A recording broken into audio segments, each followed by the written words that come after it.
Donc mon mari et moi, en fait, on a décidé de devenir agriculteurs et plus particulièrement spiruliniers en 2011. On a mis 2 années à se former et à trouver notre terre pour arriver à nous-mêmes devenir agriculteurs. Et en même temps, donc en 2013, en même temps qu'on a installé notre ferme, j'ai commencé à me former à la ferme du Bec et Loing en Normandie. Et depuis 2 années, je suis aussi en lien avec Jessie et Andy Darlington dans les Pyrénées.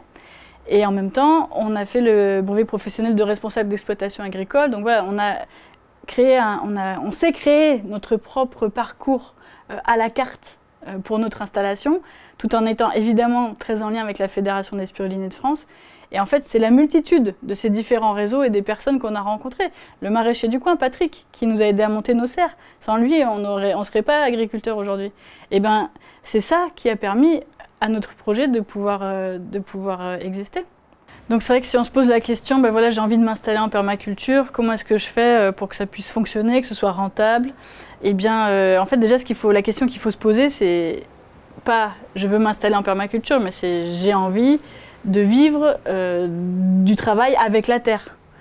Et donc c'est déjà la première réponse, c'est qu'on a envie d'être paysan. Paysan, celui qui vit avec son pays, avec son territoire, et en mettant toutes ses compétences au service d'un projet économique qui a pour objet d'être économiquement rentable, écologiquement soutenable et qui corresponde à vos valeurs tout en vous permettant d'avoir un revenu qui permette de vivre décemment. Je précise ça parce que c'est vrai que permaculture, c'est vraiment une méthode de conception de lieux qui ont en général une production agricole, mais ça peut être une méthode qui peut être utilisée pour d'autres conceptions. Et donc, s'installer en permaculture, c'est pas suffisant, c'est s'installer dans un travail en lien avec la terre, avec une conception en permaculture. Et à ce moment-là, du coup, on a envie de s'installer paysan. Donc concrètement, quand on a envie de s'installer paysan en permaculture, pour se former, pour se mettre en réseau et se faire accompagner, il y a plusieurs structures. Une des premières, c'est la chambre d'agriculture. Dans chaque département, il y a une chambre d'agriculture qui a donc des conseillers, des référents, qui ont des fiches techniques, économiques pour chaque atelier de production. Parce que vous allez vous installer paysan. Alors forcément, à terme, c'est pour créer un écosystème complexe avec une polyculture élevage. Mais au départ, vous n'allez pas pouvoir tout faire. Donc il va bien falloir choisir les premiers ateliers qui auront une rentabilité. Et peut-être vous pouvez faire par exemple des poules en agroforesterie. Donc les œufs vont vous rapporter suffisamment le temps que les arbres arrivent à production. Mais donc pour choisir ces ateliers, lesquels correspondent à votre territoire, à votre terroir, à ce que les gens attendent, etc. Donc vous pouvez aller voir la chambre d'agriculture, tout le réseau des CIVAM, le Centre d'initiative et de valorisation du milieu agricole et rural, qui existe depuis 1968, toutes les ADR, qui sont en lien avec la Confédération paysanne. Vous pouvez aller dans les lycées agricoles, parce qu'effectivement, vous pouvez décider, comme nous, par exemple, en devenant agriculteur, on a passé le brevet professionnel de responsable d'exploitation agricole. Donc c'est une année que vous passez pour apprendre à devenir chef d'entreprise agricole.